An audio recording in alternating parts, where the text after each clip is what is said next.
লেন্সের জাদুতে আরও একবার বন্দী হলো ক্যানভাস। তিলোত্তমার বুকেই সম্প্রতি সম্পন্ন হয়ে গেল আন্তর্জাতিক খ্যাতিসম্পন্ন ফিয়াপের বিশেষ ফটোগ্রাফি প্রদর্শনী, যেখানে উদ্বোধনী অনুষ্ঠানে উপস্থিত ছিলেন শহরের এক ঝাঁক বিশিষ্ট ব্যক্তিত্ব।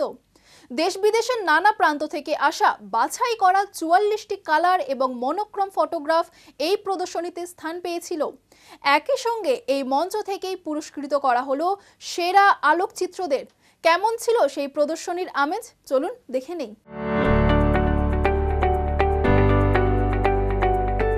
ছবির কোনো ভাষা হয় না, তা সরাসরি কথা বলে মনের সাথে।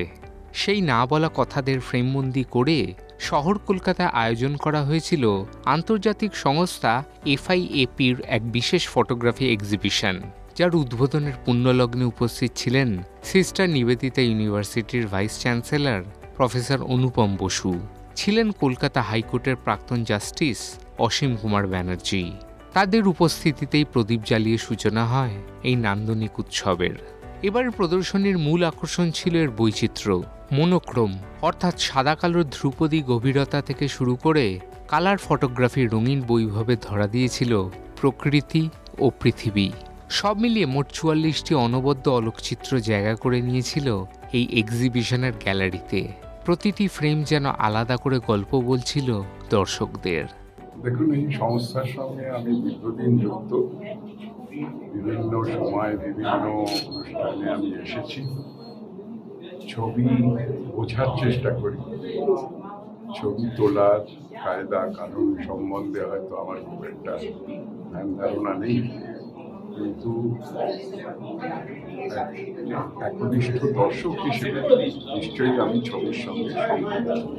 সৃজনী শক্তি, সেটা মানুষের যে সৃজনী শক্তি, সেটা কিন্তু যন্ত্র বা কোনো প্রযুক্তি দিয়ে সেটাকে ওভারল্যাপ করা যায় না। সব শেষেই কিন্তু কথা বলবে মানুষের সৃজনী শক্তি। তবে শুধু প্রদর্শনীর মধ্যেই সীমাবদ্ধ ছিল না এই আয়োজন। লেন্সের নেপথ্যে থাকা সেই কারিগরদের সৃজনশীলতাকে কুর্নিশ জানাতে আয়োজন করা হয়েছিল পুরস্কার বিতরণী সভার। বিচারকদের কঠিন পরীক্ষায় উত্তীর্ণ হয়ে প্রদর্শনীর সেরা ফটোগ্রাফারদের হাতে তুলে দেওয়া হলো বিশেষ সম্মাননা। অ্যাকচুয়ালি ইয়াব যে এইরকম ছোট্ট জায়গায় করবে তাও ভাবতে পারিনি।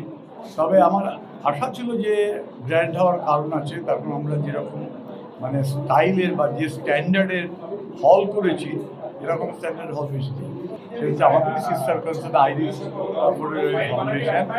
তারা অ্যারাউন্ড 44 অ্যাওয়ার্ড উইনিং পিকচার্স। এদের তো অ্যাকচুয়ালি ডিজিটাল সালন ছিল, এদের প্রিন্ট সালন না, কিন্তু ডিজিটাল সালনের অ্যাওয়ার্ড উইনিং পিকচারগুলোর ছবি করে এরা এখানে ডিসপ্লে করছে। এখানে অ্যারাউন্ড 44টা মতন ছবি চালু।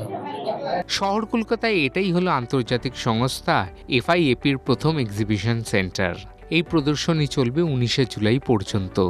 ক্যামেরার শাটারের শব্দ আর আলোর এই মেলবন্ধন আরও একবার প্রমাণ করে দিল কলকাতা আজও শিল্পের সমস্তার।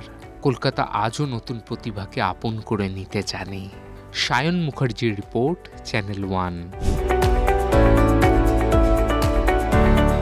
দেখুন এই সময়ের তথ্য ও চিত্র প্রতিদিন রাত 9টায় ও সকাল 8টায়, শুধুমাত্র চ্যানেল 1-এ।